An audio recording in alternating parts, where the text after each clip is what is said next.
যেই সকল ব্যক্তি নিজেকে অত্যন্ত বড় মনে করে, যার চাল চলন চরিত্রের মধ্য দিয়ে অহংকার প্রকাশ পায়, যে ব্যক্তি কথায় কথায় মানুষকে ছোট করে কথা বলে, নিজের মতামত নিজের কথাকে সব সময় প্রাধান্য দিয়ে থাকে, অহংকারের কারণে অন্য মানুষকে খুব নগণ্য মনে করে, এমন ব্যক্তি যখন আল্লাহ রব্বুল আলামিনের সামনে উপস্থিত হবে, তখন মহান মালিক ওই ব্যক্তির উপর খুব রাগান্বিত থাকবেন, তার উপর আল্লাহ রব্বুল আলামিন অসন্তুষ্ট হয়ে থাকবেন।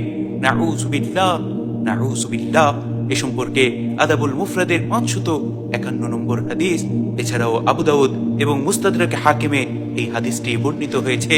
হযরত ইবনে উমর রাদিয়াল্লাহু আনহুমা বর্ণনা করেন, রাসূল আকরাম সাল্লাল্লাহু আলাইহি ওয়াসাল্লাম ইরশাদ করেছেন, মান তাআজ্জামা ফি নাফসিহি আও ইখতালা ফি মাশইয়াতিহি, যে ব্যক্তি নিজেকে বড় মনে করে অথবা তার চালচলনে অহংকার প্রকাশ করে, লাকিয়াল্লাহ আযজা ওয়া জাল্লা ওয়া হুয়া আলাইহি গাদবান, ওই ব্যক্তি এমন অবস্থায় আল্লাহ রব্বুল আলামিনের সাথে সাক্ষাৎ করবে যে মহান মালিক তার উপর অসন্তুষ্ট থাকবেন, আল্লাহ রব্বুল আলামিন তার উপর রাগান্বিত থাকবেন।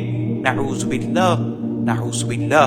এজন্য আমাদের প্রত্যেকের উচিত হচ্ছে আমাদের অন্তর থেকে পরিপূর্ণভাবে অহংকার মুছে ফেলা, কিছুতেই যেন আমাদের চাল চলন কথাবার্তা চরিত্রের মধ্য দিয়ে অহংকার প্রকাশ না পায়। কেননা যদি আমরা নিজেকে বড় মনে করি এবং আমাদের চাল চলন কথাবার্তার মধ্য দিয়ে অহংকার প্রকাশ পায়, তাহলে তো রাসূল আকরাম সাল্লাল্লাহু আলাইহি ওয়াসাল্লাম আমাদেরকে হুঁশিয়ারি দিয়েছেন যে আমরা আল্লাহ রব্বুল আলামিনের সাথে এমন ভাবে সাক্ষাৎ করব যে মহান মালিক আমাদের উপর রাগান্বিত থাকবেন, আমাদের উপর অসন্তুষ্ট থাকবেন।